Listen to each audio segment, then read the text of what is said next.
السلام عليكم ورحمة الله وبركاته. الحمد لله نحمده ونستعينه ونستغفره ونؤمن به ونتوكل عليه ونعوذ بالله من شرور أنفسنا ومن سيئات أعمالنا من يهده الله فلا مضل له ومن يضلل فلا هادي له ونشهد أن لا إله إلا الله وحده لا شريك له ونشهد أن سيدنا وسندنا وحبيبنا وشفيعنا ومولانا محمد صلى الله عليه وسلم. أما بعد فأعوذ بالله من الشيطان الرجيم. بسم الله الرحمن الرحيم. فمن شهد منكم الشهر فليصم. وقال النبي صلى الله تعالى عليه وسلم من أفطر يوما من رمضان بغير عذر فلا قضاء له فلم يقض له وفي رواية فلم يجز له وإن صام الدهر كله أو كما قال عليه الصلاة والسلام.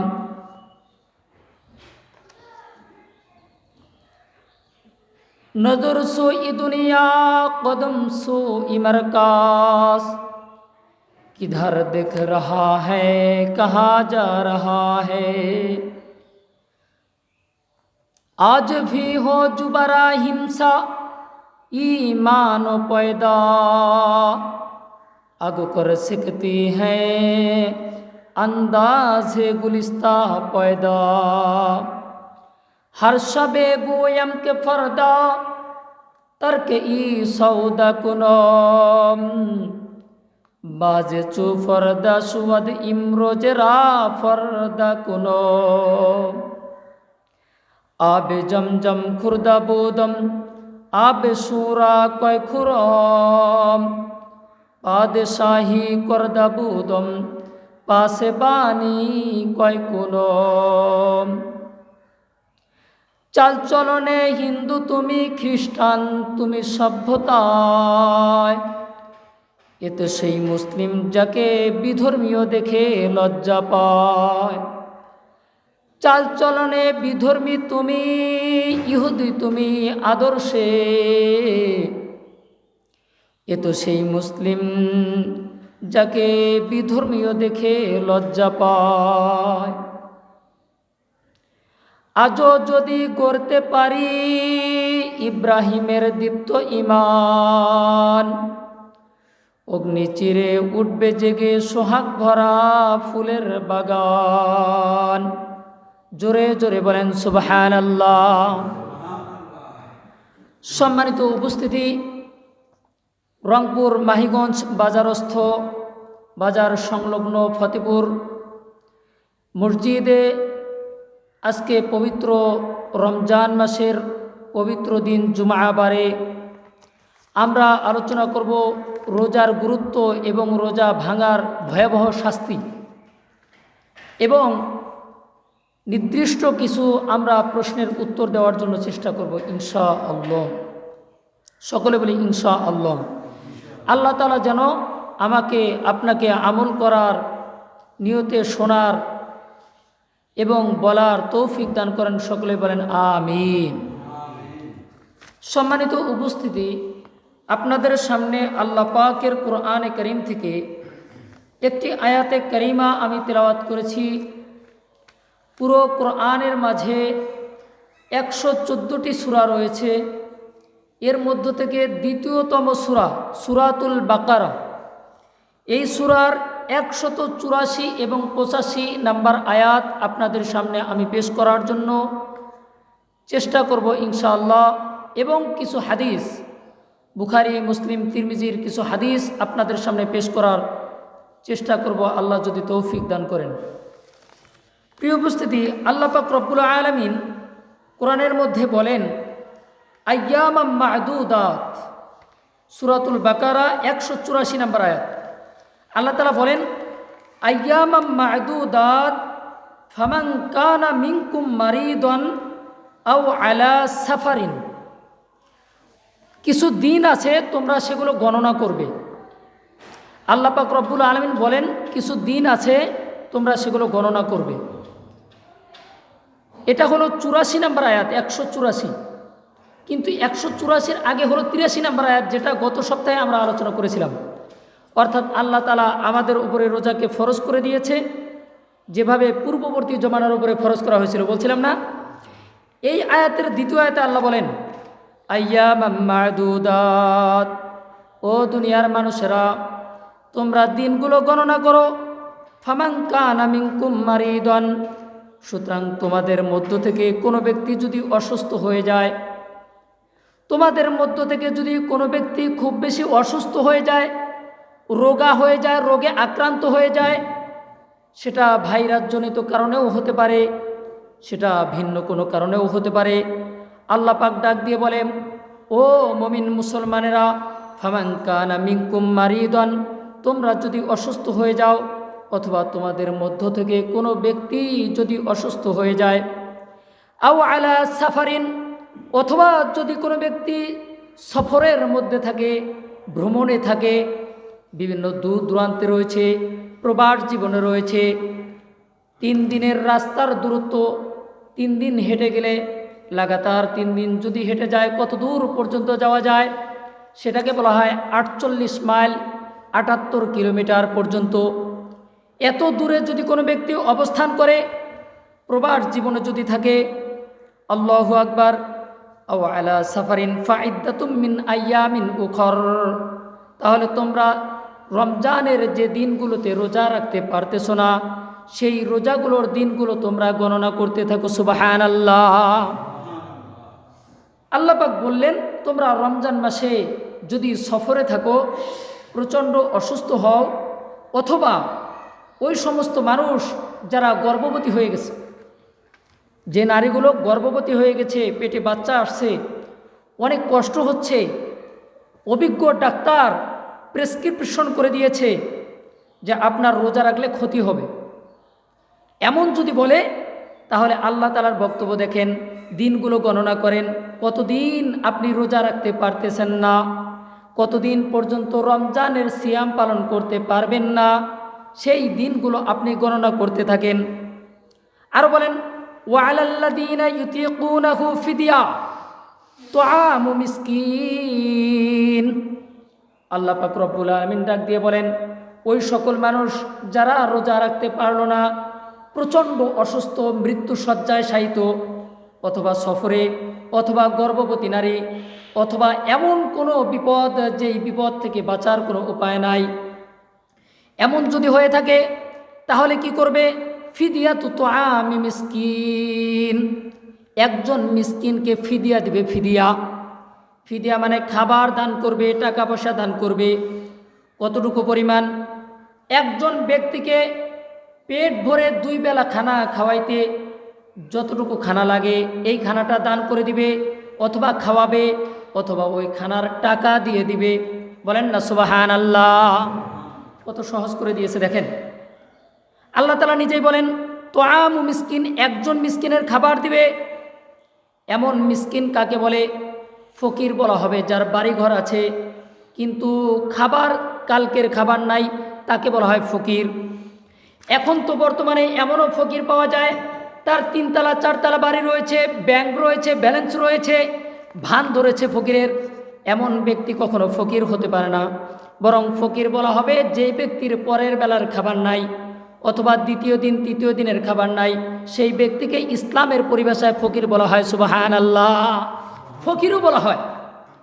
আল্লাহ তাআলা ফকিরকে দিতে বলে নাই, আল্লাহ বলতেছে তো ফিদিয়াতুন তুআমু মিসকিন, মিসকিনকে ফিদিয়া দিবে রোজার বদলে, মিসকিনকে দিবে। মিসকিন কাকে বলে?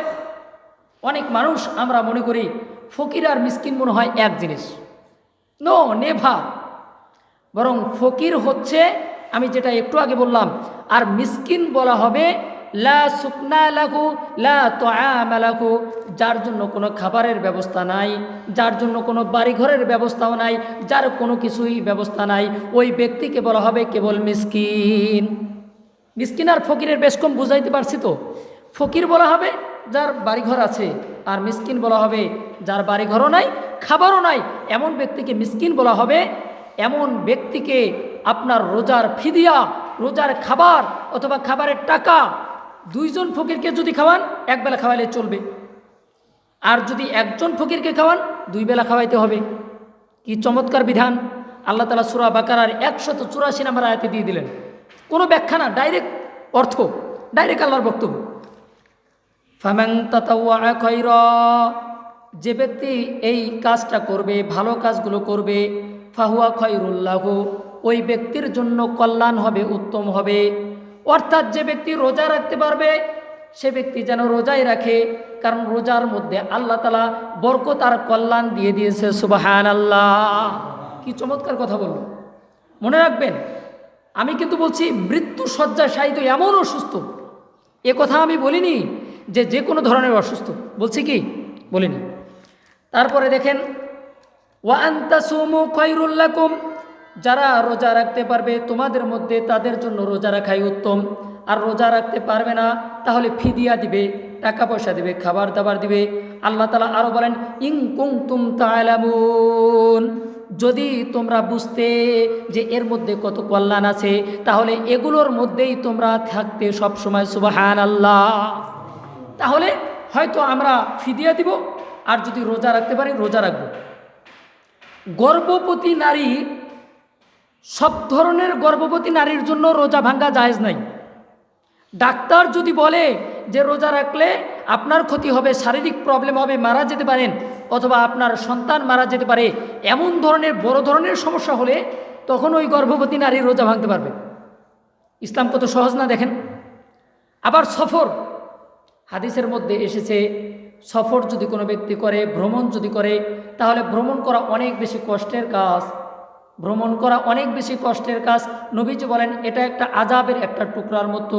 ইন্না সফরা আস-সাফরু কিতআতুম মিনাল আযাবি, সফর করা, ভ্রমণ করা এটা আযাবের একটা টুকরা। ইয়ামনাউ আহাদুকুম, তোমাদের ব্যক্তিরা যদি সফরে চলে যায় তাহলে তাদেরকে খানা খেতে নিষেধ করে দেয়, অর্থাৎ খানা খেতে মনে চায় না, অনেক কষ্ট। ইয়ামনাউ আহাদাকুম, নাওমাহু, ঘুমাইতে ইচ্ছে করে না, তো আমাহু, খাবার খেতে ইচ্ছে করে না, ও সারাবাহু, পানাহার থেকে কষ্ট পায়। ফাইদা কুদিয়া আহাদুকুম, যদি তোমাদের কোনো ব্যক্তি সফরের মধ্যে চলে যায়, ফাল ইউরিদু ইউআজ্জিল, সে যেন দ্রুতই সফরের থেকে নিজের বাসার দিকে প্রত্যাবর্তন করে। সুবহানাল্লাহ! কি চমৎকার কথা নবীজি বলছেন দেখেন। সফরে কষ্ট আছে না? কষ্ট আছে। এখনকার সফরে একটু কষ্ট কম, কারণ আমরা তো গাড়ি, সব কিছু চলে, কিন্তু আগের সফরটা খুবই কষ্ট ছিল। সেই জন্য আল্লাহ তাআলা এই বিধান দিয়েছেন। কষ্ট না হলে নাই, এই বিধান চলবে, এই বিধান তখন পালন করতে হবে না, অর্থাৎ রোজা রাখতে হবে। আরেকটি আয়াত দেখেন, ফামান শাহিদা মিনকুমুশ শাহরা ফালিয়াসুম, হে মুসলমানেরা, তোমাদের নিকটে যখন রমজান মাস এসে যাবে, ফামান শাহিদা, উপস্থিত হয়ে যাবে, মিনকুম, তোমাদের নিকটে, আশ-শাহরা, রোজার মাস, রোজার মাস, ফালিয়াসুমহু, তোমরা অবশ্যই অবশ্যই এই রোজাকে পালন করবে, রোজাকে ধরবে। আল্লাহ পাক রব্বুল আলামিন সরাসরি নির্দেশ দিয়ে দিলেন। সুবহানাল্লাহ! এই জন্য রোজা রাখা ফরজ। আল্লাহ ডাইরেক্টলি নির্দেশ দিচ্ছেন, তার মানে রোজা রাখা কি ফরজ। এর আগের সপ্তাহে আমরা আলোচনা করেছি, ওখানেও বলেছি ইয়া আইয়ুহাল্লাযীনা আমানু কুতিবা আলাইকুমুস সিয়াম, হে মুমিন, তোমাদের জন্য রোজা ফরজ করে দেওয়া হয়েছে, বলছিলাম না? দেখেন, তারপরে আল্লাহ তাআলা আরও বলেন ওমান কানা মারিদন, যে ব্যক্তি অসুস্থ হয়ে যাবে, আও আলা সাফারিন, সফরের ওপরে থাকবে, ফাইদ্দাতুম মিন আইয়ামিন উখার, সে ব্যক্তি দিনগুলো গণনা করবে। আগের আয়াতে যেভাবে বলছে পরের আয়াতেও ওইরকমই বলছেন আল্লাহ তাআলা। আরও দেখেন ইউরিদুল্লাহু বিকুমুল ইসরা, আল্লাহ তাআলা তোমাদের জন্য ইসলামের বিধানকে সহজ করে দিয়েছে। কি চমৎকার সহজ করে দিয়েছে না? মানে আপনি যেভাবেই থাকেন রোজা রাখতে হবে, হয় রোজা নয়তো রোজার ফিদিয়া কাফারা এগুলো দিতে হবে। এটা কি রোজা আমাদের জন্য ইসলামকে সহজ করছে কিনা বলেন? দেখেন আল্লাহ তাআলা নিজেই বলেন, ইরিদুল্লাহু বিকুমুল ইসরা, আল্লাহ তাআলা তোমাদের জন্য এই বিধানগুলোকে সহজ করে দিয়েছে। ওয়ালা ইরিদু বিকুমুল উসরা, এবং আল্লাহ তাআলা তোমাদের জন্য বিধানগুলোকে কঠিন করে দেয় নাই। সুবহানাল্লাহ বলবেন না? কঠিন করে দেয় নাই। অনেক মানুষ বলে ইসলাম এত কঠিন, কিভাবে ফলো করব, কিভাবে মানব? এটা ভুল। দেখেন আল্লাহ নিজেই বলতেছেন ইসলামকে তোমাদের জন্য আমি সহজ করে দিলাম। সুবহানাল্লাহ বলবেন না? তারপর আরও আল্লাহ তাআলা বলেন, ওয়ালিতুকমিলুল ইদ্দাতা, তোমরা গণনাগুলো পূর্ণ করবে। ওয়ালিতুকাব্বিরুল্লাহা, এবং আল্লাহ তাআলার মাহাত্ম্য বর্ণনা করবে। আলা মা হাদাকুম, তোমাদেরকে যে আল্লাহ তাআলা মুসলমান বানিয়েছে, ইসলাম দিয়েছে, হেদায়েত দিয়েছে, রমজান দিয়েছে, কোরআনে কারীম তোমাদেরকে দিয়েছে, এই কারণে তোমরা আল্লাহ তাআলার মাহাত্ম্য আর বরত্ব বর্ণনা করবে। সুবহানাল্লাহ। আল্লাহ তাআলা নিজেই বলছেন। দেখেন এরপরেও যদি কোনো ব্যক্তি বলে ইসলাম ভালো লাগে না, কোরআন ভালো লাগে না, হাদিস ভালো লাগে না, রমজানের রোজা ভালো লাগে না, আল্লাহ এত কঠিন করেছে কেন, তাহলে বুঝতে হবে সে ইসলাম সম্পর্কে অজ্ঞ, সে ইসলাম থেকে দূরে চলে গেছে, আল্লাহর কথাকে অমান্য করেছে। আল্লাহ বলেছে সহজ, উনি বলছে কঠিন, তাহলে আল্লাহর সাথে এটা দুশ্মনী করে ছাড়া অন্য কোনো কিছু নয়, ঠিক কিনা? এই জন্য খবরদার, আল্লাহ আমাদের কঠিন করে নাই, দেখেন কত সহজ করে দিয়েছেন। তারপরে দেখেন আল্লাহ তাআলা আরও বলেন, ওয়ালাআল্লাকুম তাশকুরুন, তোমরা যদি রোজা রাখো তাহলে আমার শুকরিয়া আদায় করা হয়ে গেল তোমাদের শরীরের। সুবহানাল্লাহ। অনেক সময় কথা দিয়ে শুকরিয়া আদায় করা হয়। কোনো ব্যক্তির যদি কোনো একটা কাজ করে দেয় বলে থ্যাংক ইউ, বলে কি না? আমাকে যদি কোনো কাজ করে দেয় আমি বলি জাযাকাল্লাহ, মাশা আল্লাহ, আরবি বলি, সওয়াব আছে অনেক, হাদিসের মধ্যে আসছে জাযাকাল্লাহ বলতে। তো এটা একটা শুকরিয়া। আর আল্লাহ তাআলা যে সব দিয়েছে, এর জন্য 5 ওয়াক্ত নামাজ দিয়েছে, এটা শরীরের শুকরিয়া। জাকাত দিলে এটা সম্পদের শুকরিয়া। শুকরিয়া মানে কৃতজ্ঞতা প্রকাশ করা। আর যদি রমজানের রোজা রাখে তাহলে এই রোজার মাধ্যমে পুরো শরীরের সারা বছরের শুকরিয়া আদায় হয়ে যায়। সুবহানাল্লাহ। আমরা যারা রোজা রাখছি শুকরিয়া আদায় করতে পারবো তো ইনশাল্লাহ? একটু জোরে সোরে বলেন না আলহামদুলিল্লাহ। আসেন, এটা হলো কোরআনের আয়াত, 185 নম্বর আয়াত আপনাদের সামনে আমি পাঠ করলাম। এবার আসেন আরেকটি হাদিস বলি আপনাদের সামনে। হযরতে ওমর ইবনুল খাত্তাব রাদিয়াল্লাহু তাআলা আনহু থেকে বর্ণিত। তিনি বলেন, বুনিয়াল ইসলামু আলা খামসিন, শাহাদাতু আল্লা ইলাহা ইল্লাল্লাহ ওয়া আন্না মুহাম্মাদান রাসূলুল্লাহ ওয়া ইকামিস সালাতি ওয়া ইতাইজ যাকাতি ওয়াল হাজ্জি ওয়া সাওমি রমাদান। বুখারী শরীফের হাদিস, 8 নম্বর হাদিস। আল্লাহর নবী সাল্লাল্লাহু আলাইহি ওয়াসাল্লাম ডাক দিয়ে বলেন যে তোমাদের জন্য ইসলামের যে বিধান রয়েছে এগুলা 5টি স্তম্ভ দিয়ে দিয়েছি তোমাদের জন্য। সুবহানাল্লাহ। কয়টা স্তম্ভ? 5টা। একটা তাবু, এখনকার কথা বাদ দেন, একটা তাবু টাঙ্গার যদি আমাদের এই মাঠে, অথবা আজ থেকে 1400 বছর আগে এরকম ছাদের সিস্টেম ছিল না, ছিল কিন্তু বাঁশ দিয়ে বিভিন্ন কাঠ দিয়ে এগুলো দিয়ে করা হতো। তো একটা তাবুর মধ্যে 5টা স্তম্ভ থাকে, মাঝখানে একটা থাকে আর চারদিকে 4টা থাকে। যে কোনো একটা স্তম্ভ যদি বাদ দেওয়া হয় তাবুটা নষ্ট হয়ে যাবে কিনা বলেন? তাবুটা পড়ে যাবে কিনা? পড়ে যাবে। আল্লাহর নবী বলেন তোমাদের জন্য 5টি স্তম্ভ দিয়েছি। 5টি স্তম্ভ, তার মধ্যে একটি হচ্ছে আল্লাহ ইলাহা ইল্লাল্লাহ। 1 নাম্বার হচ্ছে ঈমানান বিলা ইলাহা ইল্লাল্লাহ মুহাম্মাদুর রাসূলুল্লাহ সাল্লাল্লাহু আলাইহি ওয়াসাল্লাম। 1 নাম্বার স্তম্ভ ঈমান নিয়ে আসবে।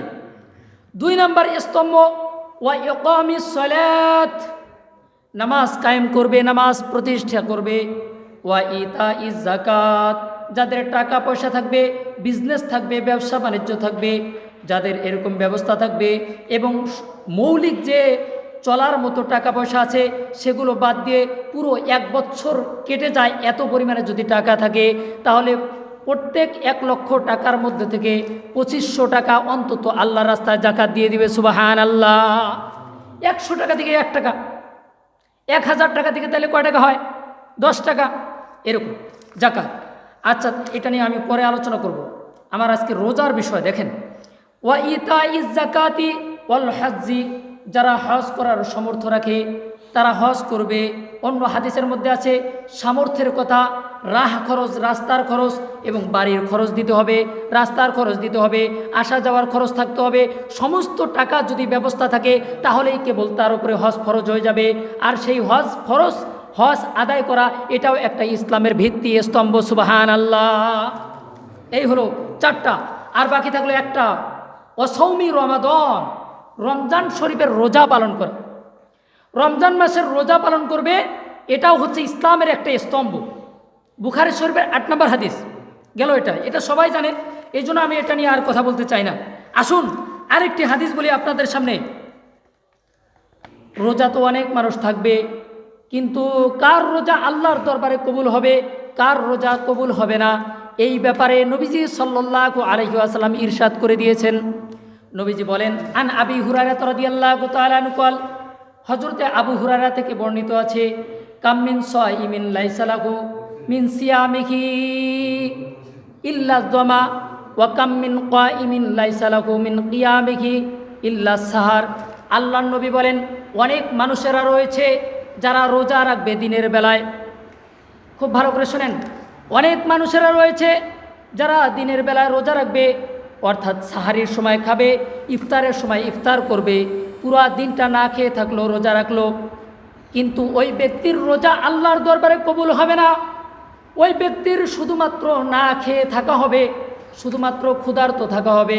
ওই ব্যক্তির রোজাকে আল্লাহ পাক কবুল করবে না, আল্লাহ তাআলার কাছে গ্রহণযোগ্য হবে না। নট অ্যাকসেপ্টেড দ্যাট রোজা ইজ দ্য আল্লাহ। আল্লাহর নিকটে ওই রোজা গ্রহণযোগ্য হবে না, অ্যাকসেপ্ট হবে না, কবুল হবে না। বরং সে ব্যক্তি শুধুমাত্র ক্ষুধার্ত থাকবে, না খেয়ে থাকবে। আবার অনেক মানুষেরা সারা রাত্র ইবাদত করবে, জাগ্রত থাকবে, নামাজ পড়বে, তাহাজ্জুদ পড়বে, তারাবি পড়বে, কিন্তু তার কোনো ইবাদতই আল্লাহর দরবারে কবুল হবে না, শুধুমাত্র কষ্ট করে রাত্রি জাগরণ করা ছাড়া। নাউজুবিল্লাহ। কত দুঃখজনক বিষয়। সারাদিন রোজা রাখবো, রোজা কবুল হবে না। সারা রাত ইবাদত করবো, ইবাদত কবুল হবে না, তারাবি কবুল হবে না। কি এমন জিনিস? নবীজি সাল্লাল্লাহু আলাইহি ওয়াসাল্লাম বলেছেন, দেখেন, এটি হযরতে উমর ফারুক রাদিয়াল্লাহু তাআলা থেকে হাদিসটি বর্ণিত, নাসাই শরীফের হাদিস 3249 নম্বর হাদিস। এর থেকে মুহাদ্দিসিনে কিরাম ব্যাখ্যা করেন, যারা রোজা রাখলো কুফরি করলো কুফরি, যারা রোজা রাখলো শিরকি করলো শিরিক, যারা রোজা রাখলো এরকম মিথ্যা কথা বলল, যারা রোজা রাখলো সুদ খাইলো, যারা রোজা রাখলো এরকম নানান ধরনের অপকর্মের সঙ্গে লিপ্ত হয়ে গেল, যারা রোজা রাখলো এরকম নিজের স্ত্রীকে কথায় কথায় মারধর করে, নিজের মা বাবার সাথে অপমানমূলক কথা বলে, কবিরা গুনাহগুলো করে, মুনাফিকি করে এবং অশ্লীল সিনেমাগুলো দেখে, নাউজুবিল্লাহ, যত খারাপ কাজ আছে, মিথ্যে কথা ছাড়ে না, গালিগালাজ ছাড়ে না, ধোঁকাবাজি ছাড়ে না, অশ্লীল কথা ছাড়ে না। ও আমার প্রিয় মুসল্লিয়ান ইকরাম, আপনি রোজা রয়েছেন, একটা মাস অন্তত অশ্লীল কথাগুলো ছেড়ে দেন, গালিগালাজগুলো ছেড়ে দেন, মিথ্যে কথাগুলো ছেড়ে দেন, নাফরমানিগুলো ছেড়ে দেন, ইসলাম বিরোধী কাজগুলো ছেড়ে দেন। অন্তত আল্লাহর জন্য হলেও এই একটা মাস আপনি এই সমস্ত জিনিস থেকে কোটি কোটি মাইল দূরে থাকেন, তাহলে আপনার রোজা, আপনার ইবাদত, আপনার নামাজ, আপনার ইসলাম, আপনার কোরআন সবগুলো আল্লাহ তাআলা কবুল করে নেবে। সুবহানাল্লাহ। আরও একটু জোরে বলেন না সুবহানাল্লাহ। আর এই সমস্ত কাজ থেকে আল্লাহ যেন আমাদেরকে বিরত রাখে, এই জন্য দোয়া করি, আল্লাহ আমাকে আপনাকে যেন এই অপকর্ম থেকে বিরত রাখে, যেগুলোর দ্বারা রোজা নাকেজ হয়ে যায়, নষ্ট হয়ে যায়, এগুলো যেন আল্লাহ আমাদের ধারে কাছেও না নেয়। বলেন না আমিন। তাহলে পারবো তো ইনশাআল্লাহ এগুলো ছাড়তে। অনেক মানুষেরা বলে, হুজুর রোজা যেহেতু হবে না, আমার যেহেতু মিথ্যা বলতেই হয়, আমার যেহেতু খারাপ কাজ করতেই হয়, রোজা যেহেতু হবে না, তাহলে এবার না হয় রোজাটা বাদ দিয়ে দেই, পরের বার যদি বেঁচে থাকি তাহলে ওই সময় আমি রোজা পালন করব। বলেন না নাউজুবিল্লাহ। এমন কথা যদি কোনো ব্যক্তি বলে, তাহলে আগে যে শাস্তি ছিল তার চেয়ে ডাবল শাস্তি তাকে দেওয়া হবে। বলেন না নাউজুবিল্লাহ। খারাপ কাজ থেকে বিরত থাকার চেষ্টা করবেন, তারপরেও যদি বিরত থাকা সম্ভব না হয় তাহলে ওগুলোর মধ্যে লিপ্ত থেকে হলেও এই রোজা থাকতে হবে। রোজাকে মাইনাস করার কোনো সুযোগ নাই। কথাটা বুঝতে পারছেন? রোজাকে মাইনাস করতে পারবেন না, এই হলো কথা। আসেন আবার আল্লাহ নবী সাল্লাল্লাহু আলাইহি ওয়াসাল্লামের একটা দারুণ হাদিস মনে পড়ে গেল। হাদিসটার মধ্যে বলা হয়েছে, হযরতে আবু উমামা আল বাহিলি রাদিয়াল্লাহু তাআলা আনহু থেকে বর্ণিত। আবু উমামা বাহিলি বড় সাহাবী। তিনি একবার, আল্লাহু আকবার, তিনি বলেন, আমি রাসূল আকরাম সাল্লাল্লাহু আলাইহি ওয়াসাল্লামকে বলতে শুনেছি, রাসূল আকরাম সাল্লাল্লাহু, আমি এখন যে হাদিসটা বলবো আমার ভাইরা, যে হাদিসটা আমি বলবো, এই হাদিসটা যদি কোনো ব্যক্তি মনে রাখে, এই হাদিসটা যদি একবার খালি দিলের মধ্যে বসে যায়, তাহলে আমি তো কসম করে বললেও মনে হয় ভুল হবে না যে ওই ব্যক্তি জীবন যেতে পারে, মরে যেতে পারে, তারপরও সে ব্যক্তি রোজা ছাড়বে না। বলেন না সুবহানাল্লাহ। এই জন্য হাদিসটা লক্ষ্য করেন কি বলছি। আল্লাহ নবী সাল্লাল্লাহু আলাইহি ওয়াসাল্লাম তিনি বলেন যে আমি বাইনামা নাইমুন, আমি এক রাত্রে ঘুমিয়েছিলাম, আমি রাত্রের বেলায় আমি ঘুমিয়েছিলাম, নাইমুন, নিদ্রায় ছিলাম। হঠাৎ করে আমি দেখতে পেলাম দুটি লোক আমার কাছে আসলো। তার আগে একটি কথা বলি, নবীদের ঘুমের মধ্যে যে স্বপ্ন দেখা হয় এবং যেটা বাইরে দেখা হয় সবগুলো সমান সমান, অর্থাৎ সবগুলো হাদিস এবং সবগুলো হচ্ছে ওহী এবং সবগুলোই চূড়ান্ত সত্য। সুবহানাল্লাহ। এটাও বুখারীতে আছে যে নবীজির সমস্ত কথা সত্য। স্বপ্নে যা দেখবে, এবং নবীজির স্বপ্ন তো আর আমাদের স্বপ্নের মতো না দোস্ত। ও দোস্ত, নবীজিকে গবেষণা করে হাজার হাজার বিজ্ঞানিকরা মুসলিম হয়ে যায়, আর আমাকে গবেষণা করে কয়জন মুসলিম হয়? কথাটা বুঝেন নাই নবী কী জিনিস? বুঝতে পারছেন? এই নবী বলেন, আমি একবার ঘুমন্ত ছিলাম, বাইনামা আনানা ইমন, আমি ঘুমন্ত ছিলাম, আতায়া রজুলানে, দুইজন ব্যক্তি আসলো। আসার পরে আল্লাহু আকবার, দুইজন ব্যক্তি আসার পরে ফাআখাযা বিদবাইয়া, অতবার আমার বাহু মোবারককে ধরলো। এই যে বাহু তো এটাকে বলে নাকি, এই বাহু দুটোকে ধরলো দুইজন ব্যক্তি। যেভাবে কোনো একজন মুরব্বী হলে আমরা সহযোগিতা করার জন্য এইখানে একজন ধরি, এইখানে একজন ধরি, ধরা উঠে উপরের দিকে নিয়ে যাই, ঠিক সেভাবে দুইজন ব্যক্তি নবীজির কাছে আসলো ঘুমন্ত অবস্থার মধ্যে। আসার পরে বাহু মুবারককে ধরলো। ধরার পরে ফাআখাযা বিদবাইয়া ফাআতায়া বিজাবালান ওয়ারা, এই দুইজন ব্যক্তি ধরে আমাকে দুর্গম একটি পাহাড়ের নিকটে নিয়ে চলে গেল। দুর্গম একটি পাহাড়, বিশাল উচ্চ পর্বত, একেবারে বিশাল গভীর, অনেক উঁচু, দুর্গম বলা হচ্ছে। আতায়া জাবালান ওয়ারা, আরবিতে ওয়ারা শব্দের অর্থ হচ্ছে দুর্গম, আর জাবালান মানে পাহাড়। সুবহানাল্লাহ বলবেন না? দুর্গম একটা পাহাড়ের দিকে নিয়ে যাওয়ার পরে কি বলে দেখেন, ফাকালা, অতবার ওই দুই ব্যক্তি বলতেছে যে ইসআত, হে নবী, আপনি এই বিশাল পাহাড়ের উপরে আপনি চড়েন, উঠেন। সুবহানাল্লাহ বলবেন না? নবীজি বলেন, ফাকুলতু ইন্নী লা উতিকুহু, নবীজি বলেন, আমি বললাম যে আমার কোনো শক্তি নাই, আমার কোনো সামর্থ্য নাই।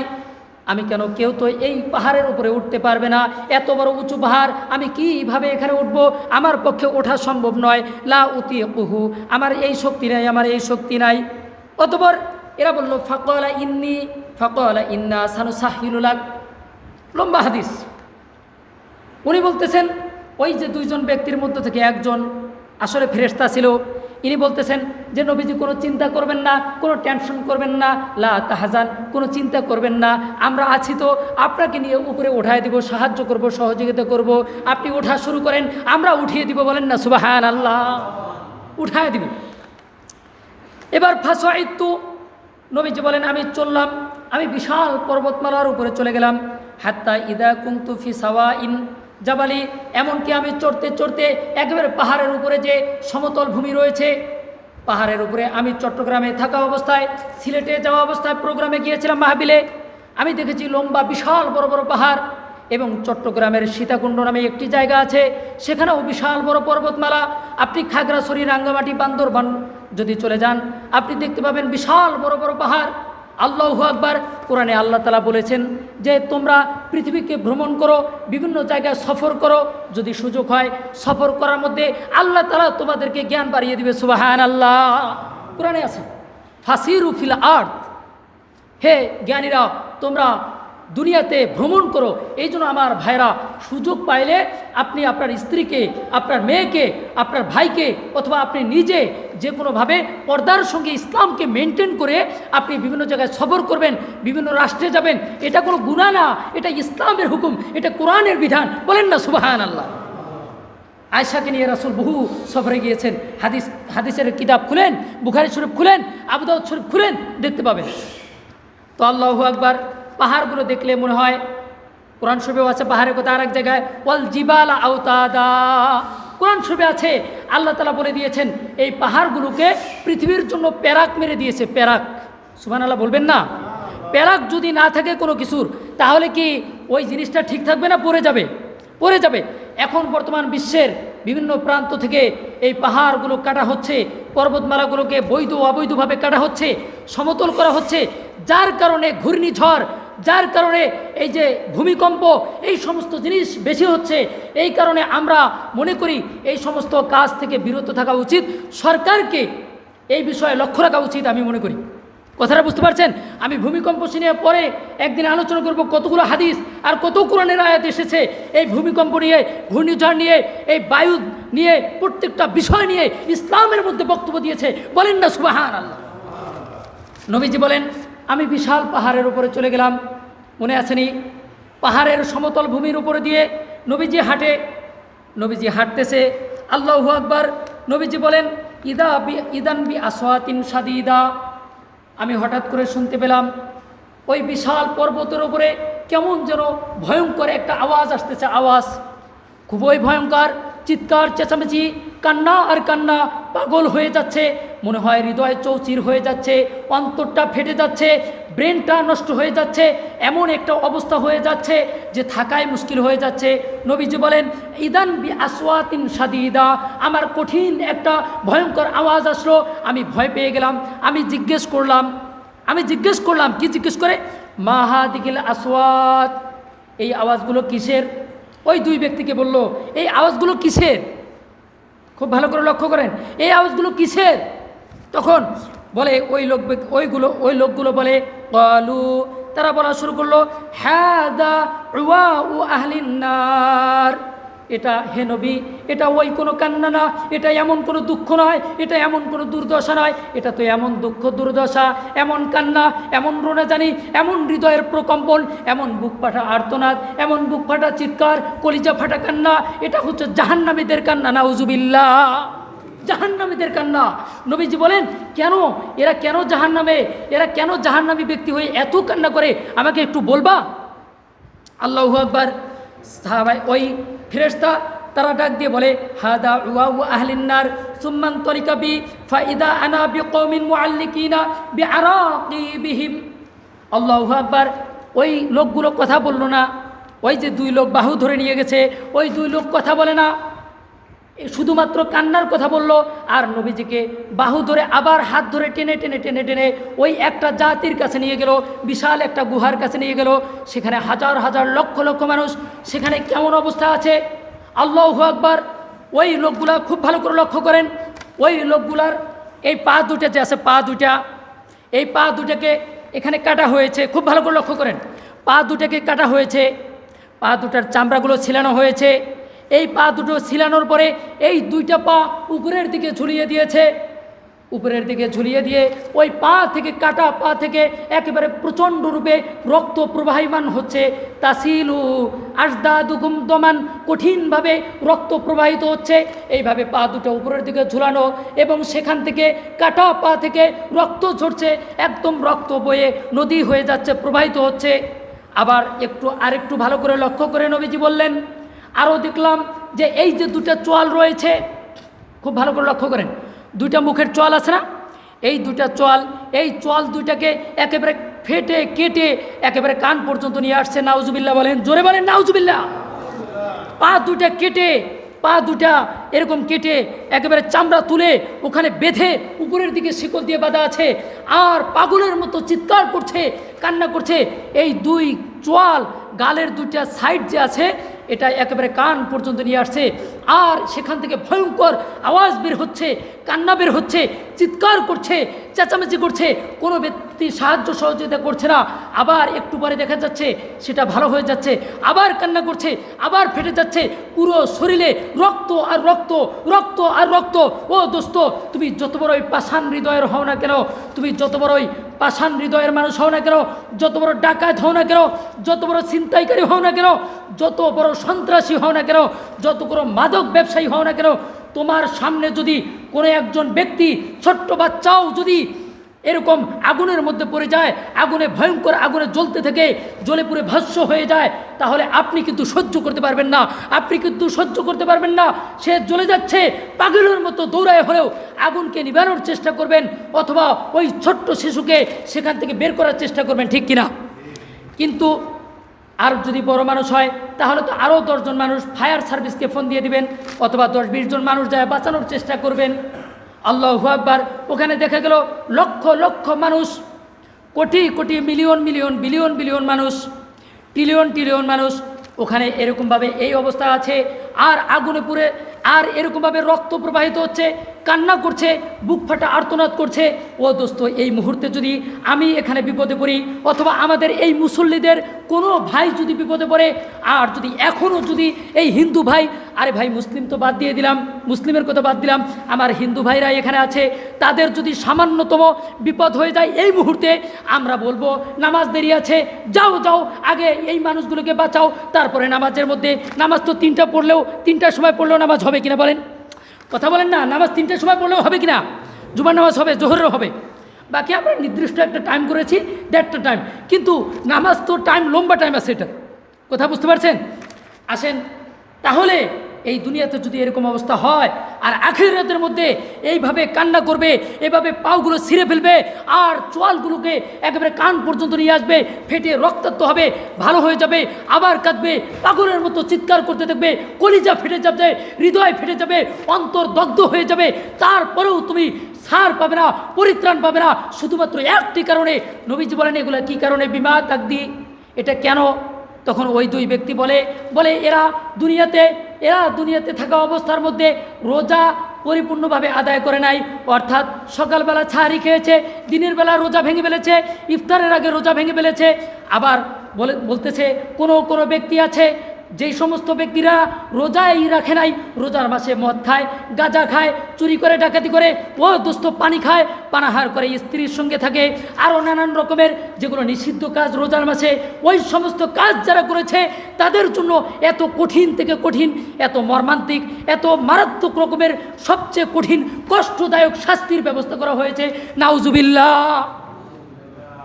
বলেন, এরপরেও কি রোজা বাদ দেওয়া যায়? এমন হাদিস শোনার পরে কিভাবে আপনার লোম দাঁড়ায় যাবে। আমি যখন এই হাদিস পড়ি, আজ থেকে বহু বছর পূর্বে এই হাদিস পড়েছি, প্রত্যেক বছর এই হাদিসগুলো যে কোনো মাহফিলে, যে কোনো মসজিদে আমরা বলি রোজার মাসের আগে বা পরে, রোজার মাসে। কিন্তু দুঃখজনক বিষয়, তারপরেও আমার মুসলিম ভাইরা বোঝে না। ও দোস্ত, তোমার 7 বছর বয়স হয়ে গিয়েছে, তাহলে তুমি রোজা রাখার প্র্যাকটিক্যাল করো, তুমি রোজা রাখা শুরু করো। হাদিসের মধ্যে এসেছে 7 বছর বয়স হলে নামাজ পড়তে হবে, 8 বছর বয়স হয়ে গেলে নামাজ পড়ার জন্য তাকে নির্দেশ দিতে হবে, আর 10 বছর বয়স হয়ে গেলে প্রহার করতে হবে।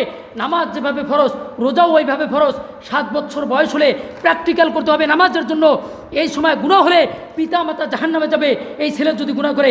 আর এই সময় ছেলে মেয়ে যদি নেক কাজ করে, ভালো কাজ করে, কোরআন পড়ে, রোজা রাখে, নামাজ পড়ে, সমস্ত সওয়াব আপনার আমল নামায় আল্লাহ তাআলা দিয়ে দিবে। সুবহানাল্লাহ। তাহলে 7 বছর বয়স থেকে প্র্যাকটিক্যাল করা দরকার। আর যখন 13 বছর বয়স হবে, তখন তো এনি টাইমের জন্য ফরজ হয়ে যাবে। যেই ছেলে 10 বছরে রাখে নাই, 11 বছরে রাখে নাই, 12 বছরে রাখে নাই, 9 বছরে রাখে নাই, সেই ছেলে কি আপনার মনে হয় 13 বছরে সে রোজা রাখবে? আপনার কি মনে হয়? এটা অসম্ভব। হঠাৎ করে এটা সম্ভব?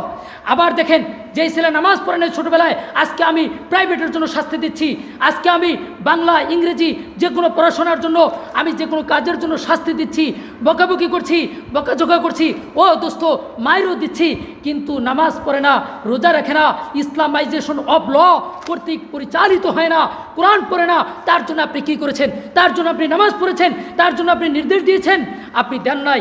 এই কারণে আপনাকেও এই শাস্তি ভোগ করতে হবে, আপনাকেও জাহান্নামের আগুনে যেতে হবে। ও দোস্ত, না না না, এটা হতে পারে না। আমরা বেঁচে থাকা অবস্থায় তওবা করে খাঁটি মুসলিম হয়ে আমরা এই অপরাধ থেকে মুক্ত হতে চাই, ঠিক কিনা? পারবেন তো ইনশাআল্লাহ? আজকে থেকে আমরা রোজা রাখবো। আচ্ছা আসেন, আরও অনেক হাদিস, কয়টা বলবো। যদি কোনো ব্যক্তি এই রোজা ইচ্ছাকৃতভাবে ছেড়ে দেয়, তার শাস্তি কি জানেন? রোজা যদি কোনো ব্যক্তি ইচ্ছাকৃত ছেড়ে দেয়, তাহলে ওই ব্যক্তি যদি, হাদিসের মধ্যে নবীজি বলেন, মান আফতারা ইয়াওমান মিন রমাদানা মিন গায়রি উযরিন ফাইল্লাম ইয়াকুদি ওয়া ইন সামা দাহরা কুল্লাহু। যদি কোনো ব্যক্তি সারা জীবন ভর রোজা রাখে, সারা জীবন, আপনার জন্মের পর থেকে 100 বছর হায়াত পেয়েছেন, সারা জীবন যদি রোজা রাখেন, একটা রোজা যদি ক্যান্সেল করেন এই রমজান মাসের, আল্লাহর কসম করে বলছি মুসলমান, আল্লাহর কসম করে বলছি, কোরআনকে সামনে রেখে বলছি, মসজিদের মধ্যে বলছি, আল্লাহর কসম করে বলছি, কীভাবে বললে বিশ্বাস করবেন? এতগুলো কসম করে বললাম যে ওই ব্যক্তি সারা জীবন যদি রোজা রাখে, একটা রোজা বাদ দিচ্ছে যে ওইটার ফজিলত, ওইটার আদায় কোনো দিন করে পূর্ণ করতে পারবে না। নাউজুবিল্লাহ। চিন্তা করা যায় কেমন হাদিস নবীজি বলছেন? কি মনে করলেন একটা রোজা বাদ দিলে কি অবস্থা? আর রোজার মাসে এসে রোজা থাকে না। আমাদের কাছে রিপোর্ট আছে, ভাই এই গ্রামের মধ্যে অনেক মানুষ রোজা নাই, ওই গ্রামের মধ্যে অনেক মানুষ রোজা নেই। কেন রে ভাই? সারা বছর কষ্ট করলেন, আর এইটার সময় সারা বছর নানান কাজ করলেন, খুশি মনে থাকলেন, আর একটু কষ্ট করে যায় না রমজানের জন্য? আরে ভাই, এটা তো বললাম আখিরাতের কথা। নবীজি বলেন যারা রোজা রাখবে না তাদের এই শাস্তি, আর যারা রোজা রাখবে না দুনিয়াতে সারা জীবন অশান্তিতে থাকবে। তার ছেলে তার কথা শুনবে না, তার স্ত্রী তার কথা শুনবে না, তার মা বাবা তার কথা শুনবে না। ও দোস্ত, সুখ কাকে বলে এটা আপনি চোখে দেখবেন না। হতে পারেন কোটিপতি, হতে পারেন ফকির মিসকিন, যাই হন না কেন, আপনার কোনো কথা এরকমভাবে সুখময় হবে না, শান্তিময় হবে না। আপনি সবসময় টেনশনে থাকবেন। আপনি দেখবেন হুজুরা কিন্তু বেশি ইনকাম করে না, তারপর কিন্তু খুশি, হাসি খুশি, সবসময় আনন্দে। কেন? তারা ইসলামের কাজগুলো করে ঠিকমতো। ওরা জানে এই কাজ করলে অশান্তি আছে, এই কাজ করলে টেনশনে পড়তে হবে, ওরা জানে এটা। ও দোস্ত, অনেক মানুষেরা বলবে হুজুরে কাম নাই, হুজুরে মিয়া ফাঁকা থাকেন তো ঘুরায় কিসে বোঝেন না, রোজা রাখেন। অনেকে বলবে কিনা? এই ক্ষেত্রে আমি একটা উদাহরণ দেব ছোট্ট। মাছ চিনেন? মাছ তো আপনারা চিনেন না। ওই মাছের নদী আছে না, পুকুর আছে না, ওই পুকুরের মধ্যে বড় বড় মাছ আছে, কিন্তু ছোটো আছে, বড় আছে। তো পোনা যেগুলো আছে, পোনা, এই পৌনা মাছকে আমি এক্সাম্পল দিচ্ছি, হাদিস না, এক্সাম্পল। ওই মাছের পৌনা, ওগুলাকে বড় মাছগুলো বলে যে বাবা উপর থেকে অনেক সময় টোপ আসবে, টোপ, এই টোপগুলো খাবা না, এই টোপগুলো যদি খাও তাহলে তোমাকে উপরে নিয়ে যাবে। আমাদের বহু ভাইকে উপরে নিয়ে চলে গেছে। আবার কেউ কেউ চলে গিয়ে সারা পেয়ে চলে আসছে, তারা বলেছে ওখানে অনেক অশান্তি, ওনাকে শাস্তি দেয় এবং ওখানে জবাই করে এবং করার ভিতরে জাল দিবে, এরকম আছে। অনেক সময় মাছ চলে যায় না, ছুটে পানিতে চলে যায়। তো এগুলো বলছে খবরদার তোমরা এরকম করো না। ওগুলো দেখলে লোক ফেলবে না, আমাদের কাছে এসে বলবে, আমরা দেখব। কারণ বয়স্ক মাছ তো তার অভিজ্ঞতা আছে নাকি? আরে ভাই, আমি যত বড়ই অভিজ্ঞ হই না কেন, যত বড়ই শিক্ষিত হই না কেন, তুমি যত বড় শিক্ষিত হও না কেন, একজন বৃদ্ধ, একজন জ্যেষ্ঠ বয়স্ক মানুষ আমাদের চেয়ে কোটিগুণ বিভিন্ন সাইটে অভিজ্ঞতা বেশি হয় কিনা বলেন? কথা বলবেন না, হয় কিনা? এই জন্য তারা আমাদের মাথার তাস, তারা আমাদের মাথার মুকুট, তারা শাস্তি দিতে পারে। বয়স যত বেশি হবে মানুষ তত ছোটো বাচ্চার মতো হবে। হাদিসে আছে ছোটো বাচ্চা অবস্থার মধ্যে একরকম, আর বয়স হয়ে গেলে ওই রকমই হয়ে যায়। আমার অনেক ভাইদের এটা প্রশ্নের একটা জবাব দিচ্ছি। তো অনেক ভাইরা বলে, কয় হুজুর আমার বাপটা কথা শোনে না, এই বাপটা ঝামেলা করে সবসময়। কয়েকদিন আগে একটা ভিডিও পাঠাইছে আমাকে, বলতে বাপ মাকে হিন্দু বাবা মা তাকে ইচ্ছা তারা পিটাচ্ছে, লাইচ্ছে, ঘুরাচ্ছে। আরে ভাই, হিন্দু হোক মুসলিম হোক, এটা তো হারাম। এই কাজ কেন করতেছেন দোস্ত? একজন ব্যক্তি, শুনেন আমার মুসলমান ভাইরা, একজন ব্যক্তি ছোট্ট বাচ্চা, সে তার বাবার সঙ্গে বাইরে গেছে, কথাটা মনে রাখেন, বাবার সঙ্গে বাইরে গেছে ছোট্ট বাচ্চা। তো বাবাকে বলতেছে, বাবা এটা কি? বলতেছে এটা কাক। এটা কি? এটা কাক। এটা কি? এটা কাক। এভাবে একবার না, দুইবার না, 42 বার জিজ্ঞাসা করছে। আচ্ছা বলেন তো, কোনো বাবা কি রাগ করে? ছোটো বাচ্চার কথা শুনে আপনাদের রাগ হয় মনে হয়, আমাদের রাগ হয় না, আমাদের ভালো লাগে, যত বলে তত ভালো লাগে, মজা লাগে না? দেখেন কীরকম আদর করে বাবা, কীরকম ভালোবাসে। দেখেন, একবার চিন্তা করেন আমার যুবক ভাইরা, আমি যুবক ভাইদের উদ্দেশ্যে বলছি, খালি পিতামাতার অভিযোগ কেন, এত কেন অভিযোগ? 42 বার জিজ্ঞেস করছে, বলছে এটা কাক। কিন্তু তারপরে যখন এই ছেলে বৃদ্ধ, এই বাবা বৃদ্ধ হয়ে গেছে, একদিন পরীক্ষা করার জন্য হোটেলের পাশে কাক থাকে, হোটেলে বসছে। ওখানে যাওয়ার পরে বলতেছে, বড় ছেলেকে বলতেছে, ওই যে ছেলে যাকে 42 বার বলছিল, বলছে 40-50 বছর পরে বলতেছে বাবা তো বৃদ্ধ এখন, বলতেছে বাবা ওটা কি? কয় ওটা কাক। বলতেছে ওটা কি বাবা, কি যেন বললা? কয় এই বুড়াটা কিচ্ছু বোঝে না দেখি, ওটা বললাম না কাক, আপনি শুনেন না? কি বললা বাবা? কয় আরে কি বলতেছেন, এমন ধমক মনে হয় যে মেরে ফেলবে। তখন ওই বাবা কি বলতেছে দেখেন, বাবা বলতেছে বাবা তুমি এক সময় ছোট্ট ছিলে, আমি তোমাকে 42 বারের জবাব দিয়েছিলাম, আমার ডায়েরিতে লেখা আছে, যাও তুমি আমার ডায়েরি খুঁজে দেখো, আমার ডায়েরির মধ্যে এখনও সেই ডায়েরি আছে। 42 বার কত তারিখে তুমি আমাকে জিজ্ঞেস করেছিলে এটা কি এটা কি, আমি 42 বার খুশি মনে উত্তর দিয়েছি, আর বুকে জড়িয়ে নিয়েছি, তোমাকে চুম্বন করেছি, আর তোমাকে আজকে 2 বার থেকে 3 বার, আজকে বয়স্ক হয়ে গেছি। আল্লাহ বলেছে বৃদ্ধ হলে ছোট বাচ্চাদের মতো অবস্থা হয়ে যায়, ব্রেনগুলো নর্মাল হয়ে যায়। হাদিসে নবীজি বলেছেন তাদেরকে সম্মান করো, আল্লাহ বলেছেন পিতামাতাকে খেদমত করা ফরজ, আর সেখানে তুমি আমার সাথে এমন আচরণ করছো। তখন ছেলে বুঝতে পেরে, জ্ঞানী মানুষ বুঝতে পেরে বাবার পা সবার সামনে জড়িয়ে ধরে বলছে বাবা আমাকে মাফ করে দাও, আর কোনোদিন মরণ পর্যন্ত আমি তোমাকে কষ্ট দেব না। বলেন না সুবহানাল্লাহ। তা আপনি কোন ছেলে হলেন? এত কেন অভিযোগ? ও ভাই এত কেন অভিযোগ? কিসের অভিযোগ আছে পিতামাতার বিরুদ্ধে? আর কোনো অভিযোগ আমাদের যেন না আসে ইনশাআল্লাহ। সবাই বলবেন, যে বলবেন আমি বুঝবো সে ব্যক্তির ভিতরে মুনাফিকি রয়েছে, আল্লাহ তাকে জাহান্নাম দিবে, আমরা সেটা চাই না। এই রোজার মাসে আমরা ইনশাআল্লাহ বলবো, সবাই বলেন না ইনশাআল্লাহ। আল্লাহ সবাইকে মাফ করে দেন। হাদিস বলছিলাম যে কোনো ব্যক্তি যদি এরকমভাবে রোজা না রাখে, বাবারও কিছু দোষ থাকে। আবার পিতামাতার অধিকার নিয়ে আমি পরে কথা বলবো, যে ছেলেমেয়ের অধিকার কি, পিতামাতার অধিকার কি, আমরা কি কারণে আজকে এত কষ্ট পাচ্ছি, এ সমস্ত কথা হবে। কিন্তু এই রমজানের রোজা না রাখা এটাও একটা কারণ। এমন শাস্তির কথা বলা হয়েছে, আর পুরস্কারের কথা বলা হয়েছে না। গত সপ্তাহে বলেছিলাম যে ব্যক্তি আল্লাহর জন্য রোজা রাখবে, তারাবির নামাজগুলো পড়বে, আল্লাহ তাআলা পিছনের সমস্ত গুনাহ মাফ করে দেবে, সুবহানাল্লাহ। এবং পুরস্কার নবীজি বলেন প্রত্যেকটা মানুষের নেক কাজ যেগুলো আছে, নেক কাজ, ভালো কাজ, এই কাজগুলোকে সব দিয়ে বাড়াইতে একেবারে 7 পরিমাণ নেকি থেকে 90 পরিমাণ নেকি থেকে 700 পরিমাণ নেকি দিয়ে আল্লাহ তাআলা তার আমলনামা ভরিয়ে দিবে, সুবহানাল্লাহ। কিন্তু এই রমজানের ব্যাপারে নবীজি কি বলেন? নবীজি বলতেছেন, আল্লাহ বলেন, মানে হাদিসে কুদসি নবীজি বলেন যে আল্লাহ তাআলা বলেন যে এই রমজানের প্রতিদান এত বেশি উত্তম হবে, এত বেশি আশ্চর্য হবে, এত বেশি দামি হবে, কেউ যদি বুঝতো তাহলে মরে যেত, প্রয়োজনে মরার আগ পর্যন্ত সারা জীবন প্রয়োজনে রোজা রাখতো, তারপরে ওই আল্লাহর প্রতিদান এই ব্যক্তি গ্রহণ করার জন্য চেষ্টা করতো, সুবহানাল্লাহ। কত বড় দরকারি কথা। আবার নবীজি বলেন যে আল্লাহ তাআলা বলছেন, নবীজি বলেন আল্লাহ বলছেন, এটা হাদিস, কিন্তু নবীজি বলেন আল্লাহ বলছেন, এটাকে বলা হয় হাদিসে কুদসি। ডাইরেক্টলি আল্লাহ বললে এটা কোরআন, আর যেটা নবীজি বলছেন আল্লাহ বলছেন বলবে সেটার নাম হাদিসে কুদসি, পবিত্র হাদিস, মানে সাধারণ হাদিসের চেয়েও আরও উত্তম হাদিস। আচ্ছা, ওই হাদিসের মধ্যে বলেন আমি এমন প্রতিদান দিব যেটা তোমরা কল্পনা করতে পারবে না। যত বড় গবেষক হও, যত বড় জ্ঞানী বুদ্ধিজীবী হও, তোমরা কল্পনাও করতে পারবে না আমি কত বড় এই রোজার প্রতিদান তোমাকে দুনিয়ার আখেরাতে দান করব, বিশেষ করে আখেরাতে দান করব, এটা তুমি কল্পনাও করতে পারবেন না। বলেন না সুবহানাল্লাহ। তাহলে এই রোজা বাদ দেওয়া যাবে? এই রোজা বাদ দেওয়া যাবে? আরও জোর বলেন না। এতক্ষণ আমি বয়ান করেছি, আমার এই বয়ান সফল হবে কালকেই যদি কোনো ব্যক্তি রোজা ধরে, আজকে যদি তারাবির নামাজ পড়তে আসে, এবং আজকে যদি একটা পিতামাতাকে কষ্ট দেওয়া বন্ধ করে আজকেই যদি একজন ব্যক্তি ইমানদার হয়ে যায়, আমলদার হয়ে যায়, রোজাওয়ালা হয়ে যায়, ইসলামিক হয়ে যায়, কোরআনওয়ালা হয়ে যায়, মসজিদওয়ালা হয়ে যায়, মাদ্রাসাওয়ালা হয়ে যায়, তাহলে ওই ব্যক্তির জন্য আমিও সফল। আমার এই ভাইরা যারা কষ্ট করে এই বয়ানটা শুনলো আমলের নিয়তে, তারাও সফল হয়ে যাবে, আপনিও সফল হবেন, আপনিও জান্নাতি, আপনার পিতামাতাও জান্নাতি হয়ে যাবে। বলেন না সুবহানাল্লাহ। পারবো তো ইনশাআল্লাহ? আমাকে হাত তুলে দেখান যারা রোজা রাখছেন তারাও, আর যারা রাখেন নাই তারাও হাত তুলে দেখান। আমরা কালকে থেকে রোজা রাখবো ইনশাআল্লাহ। আমরা কালকে থেকে রোজা তারাবি রাখবো তো ইনশাআল্লাহ। আমাদের ছেলে মেয়েকে হুকুম করবো তো ইনশাআল্লাহ। আর আমরা এই রমজান মাসে বেশি বেশি সদকা দিব, জাকাত দিব, এবং অন্যান্য কাজগুলো করব। আমি আর বয়ান করব না। দেখি আমি গুরুত্বপূর্ণ 2-1টা কথা থাকলে সেটা আমি বলবো। সময় শেষ হয়ে গেছে।